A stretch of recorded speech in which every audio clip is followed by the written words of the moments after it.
Good morning botany third year student. आज हम paper second ecology and environmental biology का fifth unit start करेंगे। Fifth unit में है पॉल्यूशन इकोलॉजी। तो पॉल्यूशन क्या होता है इकोलॉजी के रेफरेंस में, उसे हम देखेंगे। उसकी definition, classification, air pollution, water pollution and land pollution. तो ये टॉपिक पहले हम कवर कर लेते हैं। फिर आएगा concept of industrial ecology in pollution management. Pollution का मैनेजमेंट कैसे कर सकते हैं, global warming concept and current status, phytogeography, vegetation types of India. Phytogeography का, फाइटो मीन्स प्लांट और जियोग्राफी का मीनिंग होता है भूगोल ना। तो प्लांट्स जो है अर्थ पर किस तरह से उनका डिस्ट्रीब्यूशन है, कौन कौन से प्लांट कहाँ पाए जाते हैं, वो है। और वेजिटेशन टाइप ऑफ इंडिया कि इंडिया में जो प्लांट्स का डिस्ट्रीब्यूशन है उसकी स्टडी करना, वो कहलाता है फाइटोजियोग्राफी।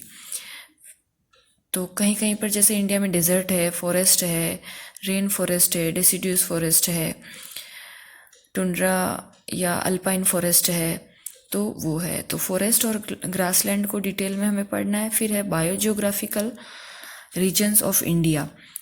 इंडिया को कितने पार्ट में डिवाइड किया गया है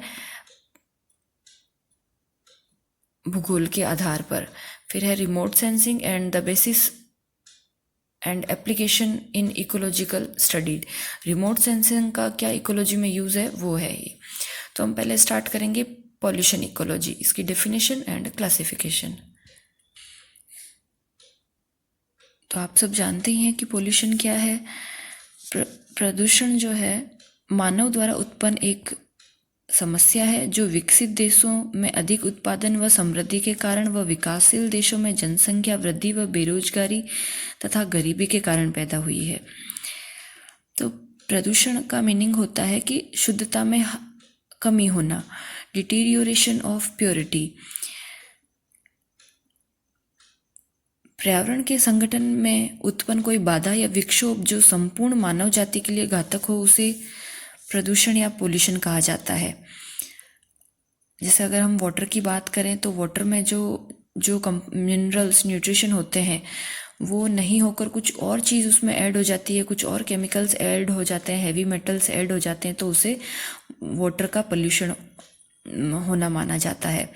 या एयर की जो क्वांटिटी, शुद्ध हवा जो हम, जिसमें ऑक्सीजन ज़्यादा अमाउंट में होना चाहिए, या बाकी सारी गैसेज है, हीलियम, नियॉन गैसें, नाइट्रोजन, कार्बन डाइऑक्साइड, उनका अमाउंट जितना है उतना ही रहना चाहिए, ज़्यादा नहीं बढ़ना चाहिए। तो अगर ज़्यादा हो जाता है गैसों का डिस्ट्रीब्यूशन तो उसे एयर पोल्यूशन माना जाता है। तो जल, वायु एवं पृथ्वी के भौतिक, रासायनिक एवं जैविक लक्षणों में अवांछनीय बदलाव जिससे मनुष्य समाज एवं अन्य जीवों तथा प्राकृतिक संसाधनों को हानि होने की संभावना हो, उसे प्रदूषण या पोल्यूशन कहते हैं। अब जो प्रदूषण फैलाते हैं उन्हें प्रदूषक कहते हैं, या जो पॉल्यूशन कॉजिंग एजेंट है उन्हें पॉल्यूटेंट्स कहते हैं। तो वे पदार्थ जो पर्यावरण को प्रदूषित करते हैं या प्रदूषण फैलाने का कार्य करते हैं उन्हें प्रदूषक या पॉल्यूटेंट्स कहते हैं। तो पॉल्यूटेंट्स क्या क्या है, मानव द्वारा उपयोग में लाने के बाद फेंक दिए जाने वाले अपशिष्ट पदार्थ या उनके अंश जो भूतल पर छोड़ दिए जाते हैं तथा इनको ही प्रदूषक कहते हैं। ऐसे पदार्थ जानबूझकर या अनजाने ही ठोस, द्रव या गैस के रूप में छोड़े जाते हैं, तो इनका प्रभाव हानिकारक ही होता है। जैसे अभी जो नाउडेज जो चल रहा है कि प्लास्टिक को कम करना, प्लास्टिक को यूज़ में कम लेना, या प्लास्टिक का जितना हो सके हम डिफ्यूज़ करें, उसको लेने से ही मना कर दें। तो प्लास्टिक भी एक पॉल्यूटेंट्स है। तो पर्यावरण को प्रदूषित करने वाले प्रमुख प्रदूषक कौन कौन से हैं देखते हैं। पहला है निक्षेपित पदार्थ, डिपोजिटेड मैटर, जिसमें है कालिख या सूट, टार, धुआं व धूल के कण। फैक्ट्री और इंडस्ट्रीज से निकलने वाला जो काला धुआं है, काला कचरा, उसे कालिख या सूट कहते हैं। गैसों में जैसे sulphur dioxide, carbon monoxide, carbon dioxide, nitrogen oxide, fluorides, hydrogen sulphide, ammonia, halogens, chlorine, bromine, iodine. ये सारी इंडस्ट्री से निकलने वाली गैसेस हैं या ऑटोमोबाइल से निकलने वाली गैसेस हैं, तो इन गैसों को भी पोल्यूटेंट्स में शामिल किया गया है। कृषि प्रदूषक, एग्रीकल्चर पोल्यूटेंट्स जैसे रासायनिक उर्वरक, chemical fertilizers, fungicides, herbicides, insecticides, nematocides और बायोसाइड्स।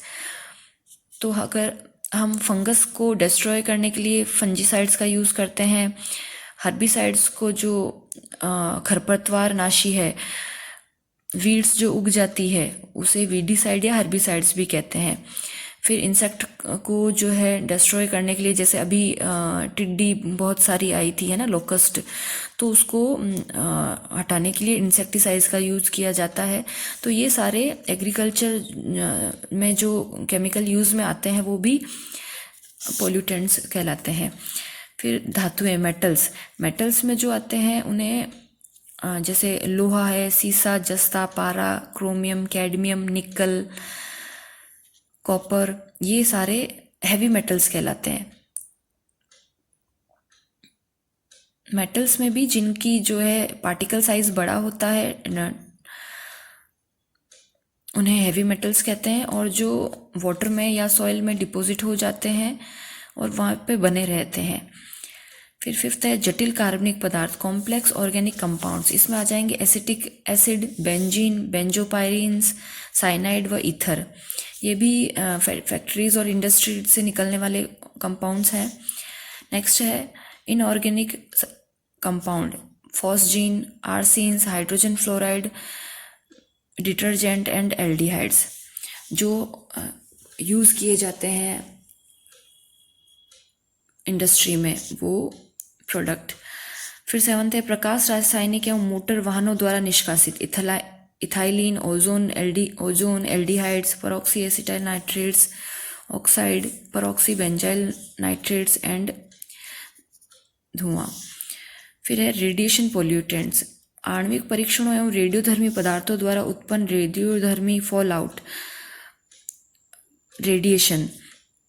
तो कोई भी न्यूक्लियर या रेडिएशन एक्सपेरिमेंट करते हैं उनसे जो निकलने वाले बाई प्रोडक्ट्स हैं वो। फिर सीवेज में घरेलू उपयोग के पश्चात बच रहे अपशिष्ट पदार्थ तथा इसके अतिरिक्त गंदा पानी, मल मूत्र, गंदगी, जो सीवेज वाटर कहलाता है, वो भी पॉल्यूटेंट है। औद्योगिक संयंत्रों को ठंडा करने के बाद निकलने वाला उष्ण जल, तो ये जो हॉट वाटर है तो ये भी डैमेज करता है प्लांट्स को और सॉइल को। फिर नेक्स्ट है ऑयल पोल्यूटेंट्स एंड नॉइस। तो ओडम के अनुसार इकोलॉजी के रेफरेंस में पोल्यूटेंट्स को दो पार्ट में डिवाइड किया गया है, biodegradable pollutants and non biodegradable या परसिस्टेंट पोल्यूटेंट्स, जैव विघटनीय प्रदूषक और अविघटनीय या चिरस्थायी प्रदूषक। तो हम पहले देखते हैं बायोडिग्रेडेबल या जैव विघटनीय प्रदूषक क्या है। ऐसे प्रदूषक पदार्थ प्राकृतिक रूप से जैवीय क्रियाओं द्वारा विघटित होकर अपने मूल अवयव स्रोत में विलीन हो जाते हैं, उनको जैव विघटनीय प्रदूषक कहते हैं। जैसे प्लांट के कुछ पार्ट्स हुए या एनिमल की स्किन है, फिकल है, उनकी एनिमल की सींग है ना, तो ये सारे पार्ट्स जो है वो सॉइल में रहकर भी वो कुछ टाइम बाद जो है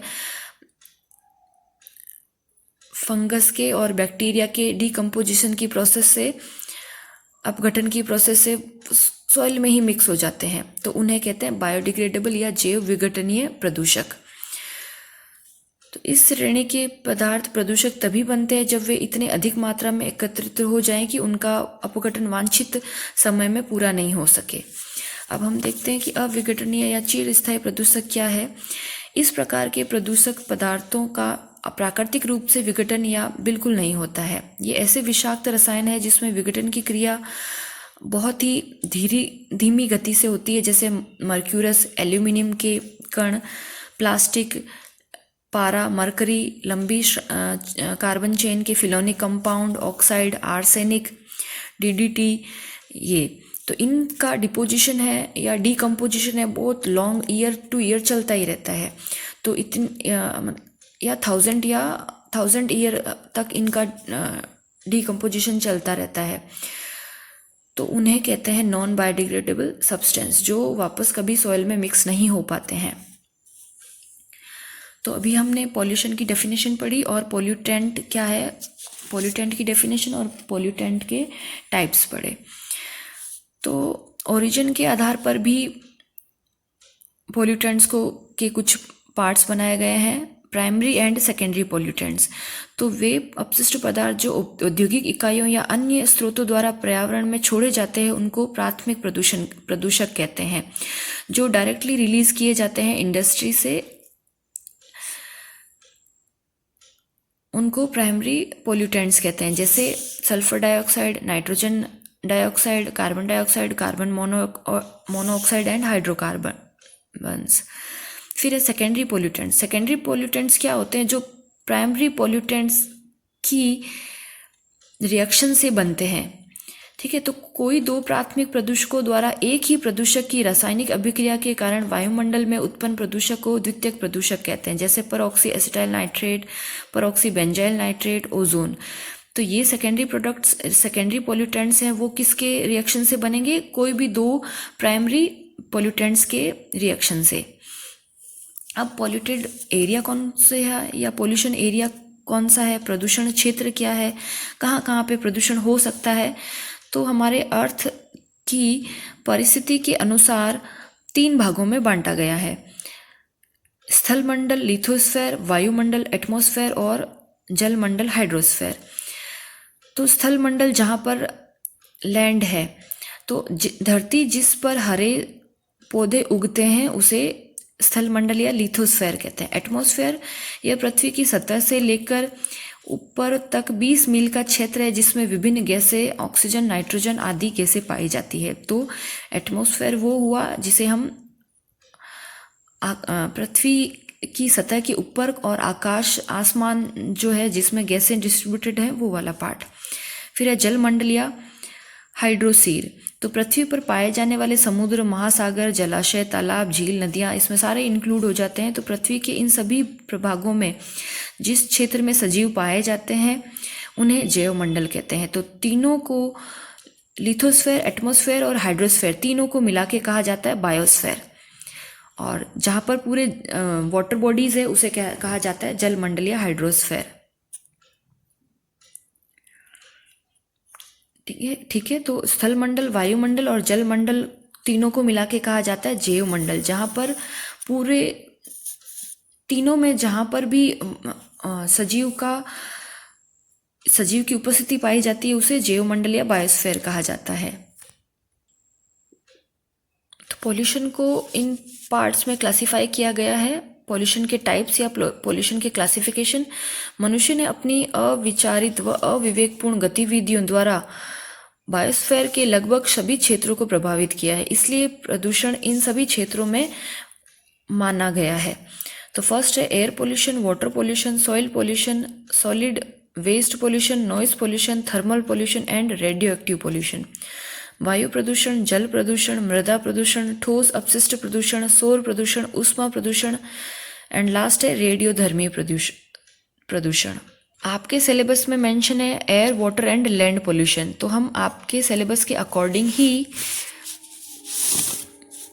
एयर, वाटर और लैंड पोल्यूशन को ही डिटेल में स्टडी करेंगे। लैंड पोल्यूशन को ही सॉइल पोल्यूशन कहते हैं। तो हम कोई भी पोल्यूशन स्टार्ट करते हैं, जैसे अगर हम एयर पोल्यूशन स्टार्ट करते हैं तो एयर पोल्यूशन की हमें पहले डेफिनेशन देनी है, फिर उसके सोर्सेस ऑफ पोल्यूशन देने हैं कि वो एयर पोल्यूशन किन किन चीज़ों से होता है, वो सोर्स कहाँ कहाँ से आते हैं।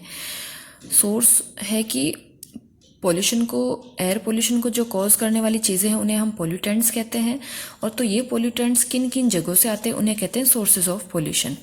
फिर है कि ये जो पोल्यूटेंट्स हैं जिनकी वजह से एयर पोल्यूशन हो रहा है उनका क्या इफ़ेक्ट होता है अर्थ पर, ह्यूमंस पर और प्लांट्स पर। तो उस हेडिंग को हम इंक्लूड करेंगे इस टॉपिक में, इफ़ेक्ट ऑफ पोल्यूटेंट्स। फिर लास्ट है कि ये जो पोल्यूटेंट्स हैं इनका हम कंट्रोल मेजर्स कैसे कर सकते हैं, इनको रोकने के उपाय क्या क्या हैं। तो इन 5 पॉइंट्स को कवर करते हुए हम air pollution, water pollution and soil pollution को रीड करेंगे। तो फर्स्ट हम स्टार्ट करते हैं एयर पोल्यूशन से।